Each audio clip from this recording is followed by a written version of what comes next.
भक्तों, मांसाहार पुण्य है या पाप? आज इस संदर्भ में हम आपको एक कथा सुनाने जा रहे हैं। यह बात उन दिनों की है जब भगवान श्री कृष्ण अपने बालपन में थे। एक बार जब श्री कृष्ण एक पेड़ के नीचे बैठे बांसुरी बजा रहे थे, उसी तरह एक हिरन दौड़ता चला आया और उनके पीछे जाकर छुप गया। वो हिरन बहुत ही घबराया हुआ था। भगवान श्री कृष्ण ने उसके सिर पर हाथ फेरते हुए कहा, क्या हुआ?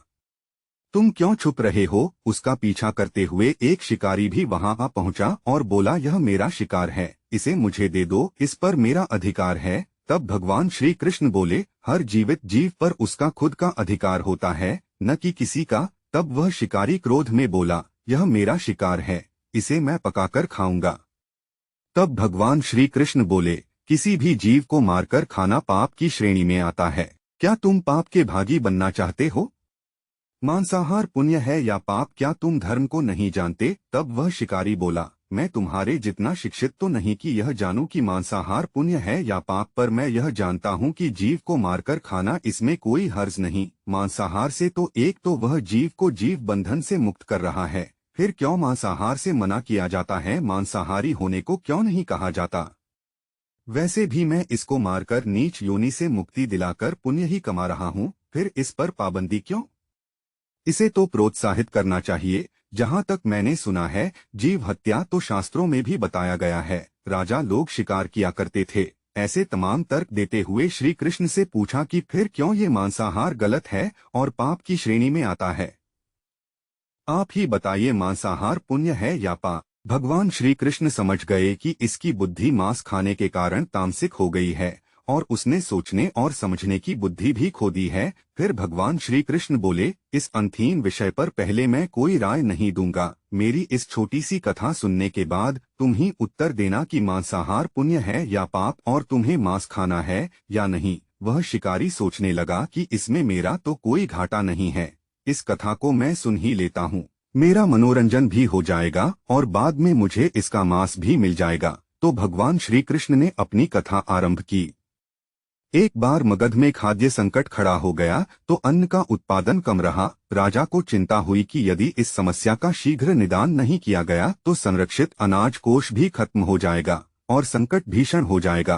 तो सम्राट ने अपनी राज्यसभा में पूछा, देश की खाद्य समस्या को सुलझाने के लिए सबसे सस्ती वस्तु क्या है? मंत्रीगण सोच में पड़ गए। चावल, गेहूं, आलू इत्यादि पदार्थों को उगाने के लिए बहुत श्रम करना पड़ता है। वह तभी प्राप्त होते हैं जब प्रकृति का प्रकोप न हो। ऐसे में तो कुछ सस्ता हो ही नहीं सकता। तभी शिकार का शौक रखने वाले एक मंत्री ने सोचा कि यही उत्तम अवसर है, क्यों न अंधाधुंध शिकार के लिए राजा की अनुमति ले ली जाए। उसने सभा में कहा कि सबसे सस्ता खाद्य पदार्थ है मांस, इसके लिए धन का खर्च भी नहीं है और पौष्टिक खाना भी मिलता है। सभी सामंतों ने इस बात का समर्थन कर दिया, लेकिन मगध के प्रधानमंत्री अभी भी चुप थे। सम्राट ने पूछा, प्रधानमंत्री आप चुप क्यों हैं?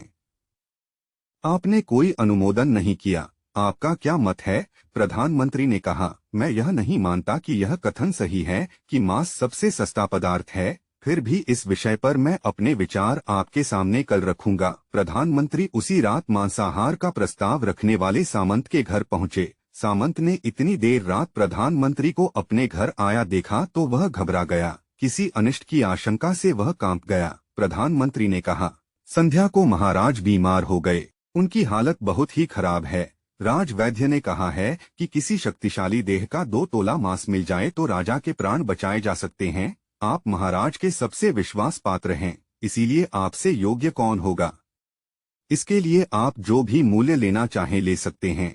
आप कहें तो इस काम के लिए मैं आपको 1 लाख स्वर्ण मुद्राएं भी दे सकता हूँ, एक बड़ी जागीर भी आप मांग सकते हैं। बस आप अपनी इच्छा कहें, मैं कटार से आपके हृदय को चीर कर बस 2 तोला मांस निकाल लूंगा। यह सुनकर सामंत के चेहरे का रंग फीका पड़ गया। वह सोचने लगा, जब जीवन ही नहीं रहेगा तो लाख स्वर्ण मुद्राओं से मैं क्या करूंगा और बड़ी जागीर भी किस काम आएगी।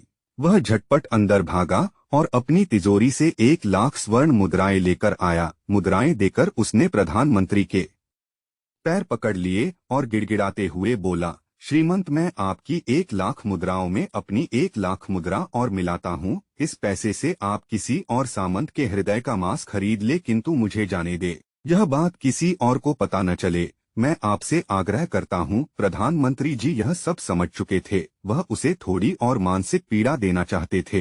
प्रधानमंत्री ने आगे कहा, सामंत आप शरीर से बलिष्ठ हैं, आपकी कद काठी महाराज से मिलती जुलती है, इसीलिए राज वैद्य ने खास तौर पर आप ही का नाम लिया है। आपके दान से हमारे अच्छे राजा की जिंदगी बच सकती है। आप कहे तो मैं आपको प्रधानमंत्री का पद देने को तैयार हूँ और खुद आपका कर्मचारी बनकर रहूंगा, पर प्रजा से हमारे राजा न छीने। सामंत तो फंसता हुआ दिख रहा था। उसने शरीर पर अंगवस्त्र रखकर अपने जूते भी पहन लिए। जैसे ही वह वहां से भागने वाला था, वह तुरंत प्रधानमंत्री के पैरों में लेट गया। उसने याचना की कि प्रधानमंत्री मैं इसके योग्य नहीं हूँ। जब प्राण ही नहीं रहेंगे तो प्रधानमंत्री पद का या राजा का सिंहासन भी मिल जाए तो मैं उसका क्या करूँगा। आप चाहें तो मेरा सब कुछ ले लें, पर मेरे प्राण न लें। मैं अपना ये भवन और सारा धन आपको सौंपता हूँ, रातों रात राज्य से निकल जाऊंगा। इतना कहकर वह अपने घोड़े की ओर भागा और जैसे ही अपना घोड़ा गठने लगा, आवाज आई, अभी अभी अपने पीछे गए तुम अपने परिवार को भी छोड़े जा रहे हो। सामंत बोला, मेरे प्राण से प्रिय कुछ भी नहीं है।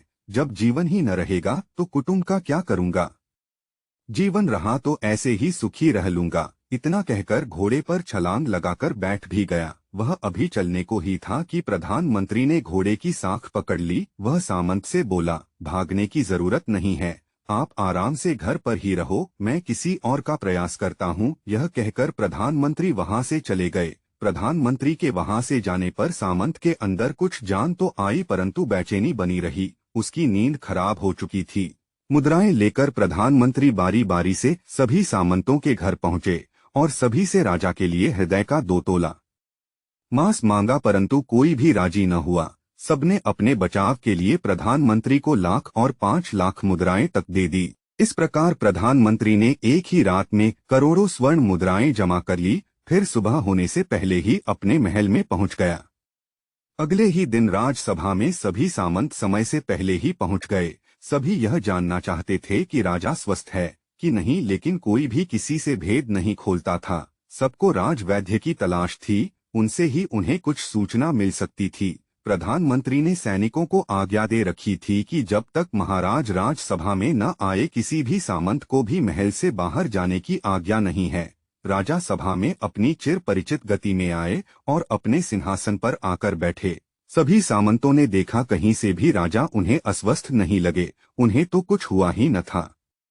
प्रधानमंत्री ने उनसे झूठ बोला। हर सामंत के मन में यही विचार चल रहा था, पर कोई भी किसी और को कुछ भी न बोल रहा था। तभी प्रधानमंत्री ने राजा के समक्ष 1 करोड़ स्वर्ण मुद्राएं रख दी। राजा ने पूछा, ये स्वर्ण मुद्राएं किसके लिए है और कहां से आई। प्रधानमंत्री ने कहा, 2 तोले मांस के लिए इतनी धनराशि जुटाई है, पर मांस न मिला। अपनी जान बचाने के लिए सामंतों ने यह मुद्राएं दी हैं। अब आप यह विचार कीजिए, मांस कितना सस्ता है। राजा को बात समझ में आ गई। उन्होंने प्रजा को अतिरिक्त परिश्रम करने का निवेदन किया और राजा के अनाज भंडार में से अनाज निकालकर श्रमिकों को दिया गया। उन्होंने पौष्टिक सब्जियों की खेती का तुरंत आदेश दिया।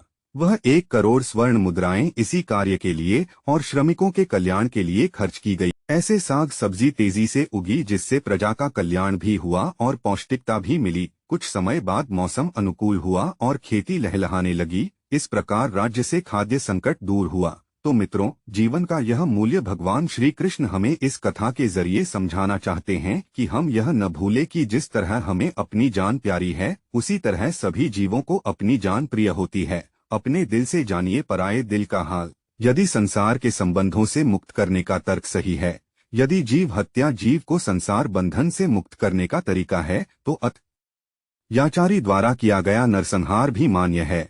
वह भी ये तर्क दे सकते हैं कि वह लोग जीवन के कष्ट से आप लोगों को मुक्त कर रहे हैं। अगर उसके लिए वह जीवन बोझ होता तो कभी भी अपनी जान बचाने के लिए संघर्ष नहीं करता, आपसे भागता नहीं। जो आपके सामने असहाय हो जाता है, उसे प्राण गंवाने पड़ते हैं। जिन जीवों को मारकर आप खा रहे हैं, उन्हें तो प्राण बचाने का अवसर भी नहीं मिलता। बर्बरता सिर्फ वही नहीं है जहां सिर्फ मानव का रक्त बहता है। बर्बरता उसे भी कही जाती है जहां स्वार्थ के लिए किसी जीव की हत्या कर दी जाए। हम अंत समय में जिंदगी भर के पापों के लिए जिंदगी भर सुकर्म करने की कोशिश करते हैं, परंतु हम यह भूल जाते हैं कि जब वह जीव हमारे लिए काटा गया और हमारे लिए तड़पा, उसका श्राप हमें इस जीवन में ही नहीं बल्कि अगले जीवन तक नहीं छोड़ता। परमात्मा से यह ज्ञान पाकर शिकारी परिपूर्ण हो गया और उसे ज्ञान की प्राप्ति हो गई और वह जान गया कि महानता जीवन लेने में नहीं बल्कि जीवन देने में है। शिकारी भगवान के आगे हाथ जोड़कर वहां से चला गया और उसने कसम खा ली कि वह अपने संपूर्ण जीवन में किसी को भी कभी चोट नहीं पहुंचाएगा। तो दोस्तों, कैसी लगी आपको हमारी यह वीडियो कमेंट में जरूर बताइएगा और वीडियो को लाइक नहीं किया तो वीडियो को लाइक करके चैनल को सब्सक्राइब कर ले। धन्यवाद।